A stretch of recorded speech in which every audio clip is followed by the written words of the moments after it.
An underground fire broke out on the M1 North in Johannesburg, and emergency services, we understand, are on the scene to extinguish that blaze, which started in the early hours of the morning. EMS spokesperson Robert Mulaudzi is on the line to give us the latest. Robert, good morning to you. I want to say Happy Workers' Day, but you've got your hands full, you and your teams, where you are. Just tell us exactly what you found out now. The fire broke out several hours ago. What have you learned as to what happened? Good morning, Asiman, and morning to the viewers. Yes, we can confirm that we are currently attending to an underground fire incident which has been reported along the M1 North double-decker highway, which is an underground tunnel which is housing most of our cables, which most of them are supplying electricity in the area. So it will be cables which belonging to City Power, which is supplying the area, the electricity in the area. So far, we don't have any injuries which have been reported. However, we have managed to close the roads. We have managed to close the road between Empire and Crown interchange. So motorists need to avoid that area. They will find out that we've got our colleagues from JMPD who are diverting the traffic from the double-decker highway, since it looks like we will be here most parts of the day. As to the cause of the fire, Alciman, we at this stage is still a subject of investigations, but we suspect that maybe we might have people who have been maybe tampering with those cables underground there in the process. The fire might have been started by that tampering of those cables. Robert, talk to us about the scope of the intervention or the firefighting efforts. Which teams are there? I know you said that City Power is there as well. We'll speak to them as soon as we can. But give us a sense of the intervention. Who's there? Yes, we also have, we've got our crews from about 3 of our fire engines on site. We've got our colleagues from JMPD. We've got our colleagues from City Power who are here to attend to the tunnel as soon as we are done extinguishing the fire. We also have our colleagues from Transnet, because there's also cables which belongs to Transnet. So we've got a large team on site.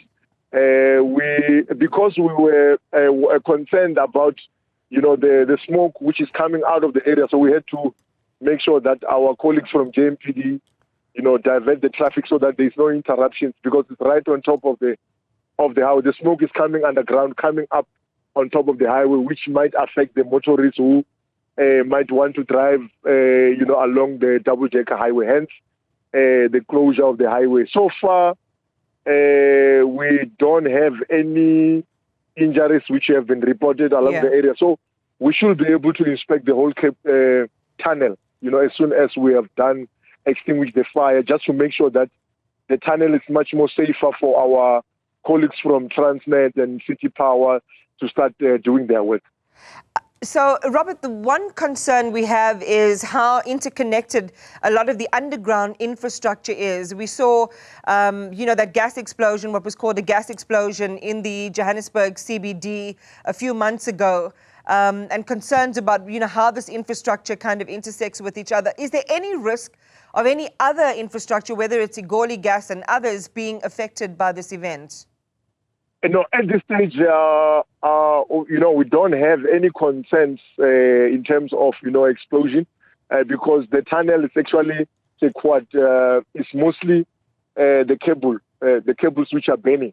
So far, we are not really, concerned that we might have an explosion. But if we do, I think we should be able to deal with, the situation. Hence, we try to manage that the people around, there's no people who are moving around the area as and when we are conducting our firefighting operation.